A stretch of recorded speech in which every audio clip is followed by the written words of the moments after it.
Thank you, Tommy, and thanks for being here and inviting us back. I'll dispense with the forward-looking statement. Copper is probably the most important metal in my mind in the world. It's you can't do anything without copper. You can't turn the lights on, you can't generate power, you can't transfer power. And of course, it's been in a funk for the last 5 years, and that's why our stock has been in a funk. That's okay, because we just got busy. We didn't need to raise money because we had figured out some clever ways to raise money by taking over companies that had cash and no assets. And I think it's a great time now for investors to get into the copper space, and I want to share with you why I think you should take the Trilogy story up. We have a lot of copper. We also have a lot of zinc and a significant amount of precious metals. 8 billion pounds of copper, 2 billion pounds of zinc, and over 1 million ounces of gold equivalent, gold plus silver. It's high quality, it's high grade, it's in a safe jurisdiction. We're partnered with an Alaska Native corporation. That doesn't guarantee you social license, but it certainly gives you the platform on which to build a social license. We're partnered with the state of Alaska through our relationship with the Alaska Industrial Development Export Authority. I'll explain to you who they are and what they're doing. And this is a district exploration play. I'm going to talk to you about 2 projects. Arctic first, it's at a pre-feasibility level of study, and then our Bornite exploration play, which is early stage still, but big and getting bigger. On our share registry, 105 million shares out. We're traded both in TSX and the New York MKT. We've got $7 million in cash and about $10 million in marketable securities, which we're in the process of selling off. So our balance sheet is probably going to stay pretty much at that $7 million level throughout the year as we continue to spend dollars on this year's exploration program. Tommy mentioned our shareholder base. It's a blue chip group. I like to say 3 billionaires, Resource Capital Fund, and Gold First, which is a resource fund out of Hong Kong. These guys understand the resource space. They know that you have to have patient capital to develop real mines, and that this is a real project. Along with management, that's about 60% of the shares, so it's in strong hands. We're located in northwestern Alaska. This part of the state is organized into a borough government, and you see the mine, the Red Dog mine up there in the northwest corner. That's the largest zinc mine in the world, operated by Teck. It's been in operation for 27 years. It's owned by a company called the NANA Corporation, which is an Alaska Native corporation.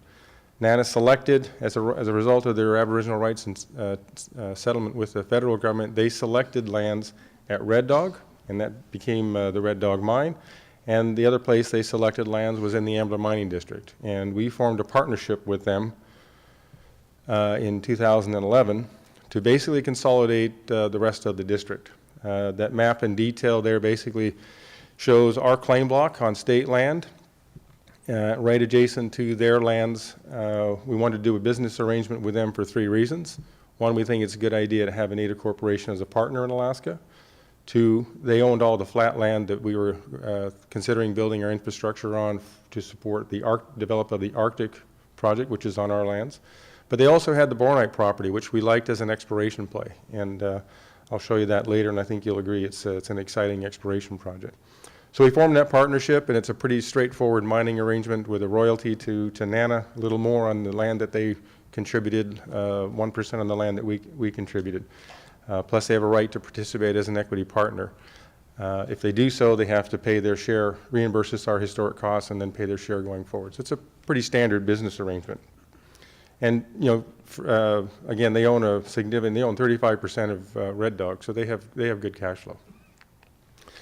Our other partner in this venture is the Alaska Industrial Development Export Authority, or more commonly known by its acronym name, AIDA.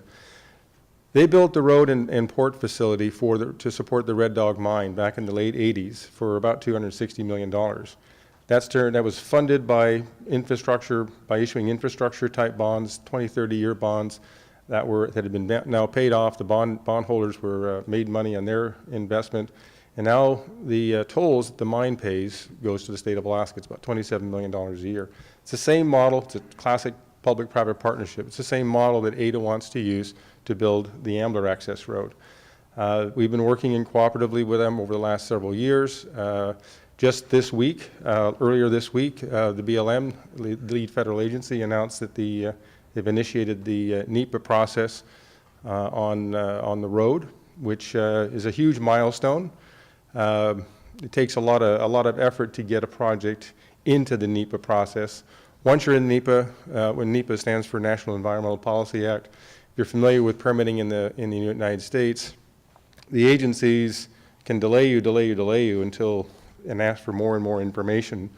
Once they accept the application as complete and compliant and then start the process, which is called a notice of intent, that's what happened this last week. They issued a notice of intent. Now it's about scoping your project, draft EIS, record of decision. It's a pretty prescriptive process from here on out. That's a huge change and sea change in what's happened in our business because this district was known back in the 70s. It didn't get developed because of the Alaska Native Claims Settlement Act. That took 25 years to sort out. Now we've got a red-hot district and a road access that's in the process of being permitted. So let me just run you quickly through the assets. Arctic is the best open pit massive sulfide deposit in the world, 6% copper equivalent. You can see the grades here, over 3% copper, 4% zinc, and good slug of precious metals. It sits in about 100 meters under the surface of the mountainside there. We did a 43-101. For a relatively small scale mine at 10,000 tons a day, you're producing a lot of metal. Over 125 million pounds of copper, 150 million pounds of zinc, 30,000 ounces of gold a year, and 2.5 million ounces of silver. Low cash costs on a byproduct basis, you're going to be producing copper for about 62 cents a pound. If you do some quick math there, that's $250 million of cash flow a year. That's free cash flow. That's a lot of free cash flow. Your capital costs are pretty modest for the size of metal, size of mine and the metal you're producing. A normal copper mine at about 0.6 grade, you'd need a 100,000 ton a day mill to produce that much metal. So just to put it in perspective. We've done all the infill drilling over the last couple of years. While the market was slow, we had the cash to do it, and we just kind of took our time and paced ourselves. We've done all the hydrology, the geotech, the metallurgy is in process now. We should have a press release out here shortly on that, plus an updated resource estimate, and of course news flow on advancing the road. So a lot of news flow this year.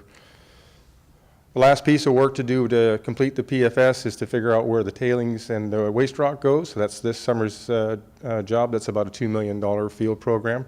That'll get underway in June of this year. This is a district. Arctic's in the middle of it. We've got 24 other recognized VMS deposits in that 80, 90 kilometer long belt there. Some of them have historic resources of 5 to 10 million tons of similar grades, 6% copper equivalent. Across the way, about 20 kilometers away, is the Bornak property. Again, this was on lands that came with the NANA deal. The first year we did this deal, 2011, we outlined 125 million tons of 1% in an open pit.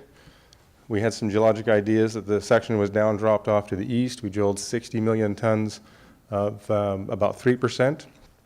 And then we decided that geologically it looked like these two zones actually joined up, and we drilled sort of the heel of that U-shaped, horseshoe-shaped body there. That was in 2013. We issued a press release on saying we hit 236 meters of 1.9% copper, which in a normal market would set a fire. And this was a total honor to the market, so we stopped drilling. We'd love to get back there and drill some more. That's part of this year's plan as well. We've got a booth. We're at the end of the hall here. There's a couple of us here, so we'd love to answer any questions. But if you're looking for exposure to the copper space, I don't think you'll find a better high-quality copper project in a safe jurisdiction with a local Alaska Native Corporation partner, which helps give that social license. Thank you.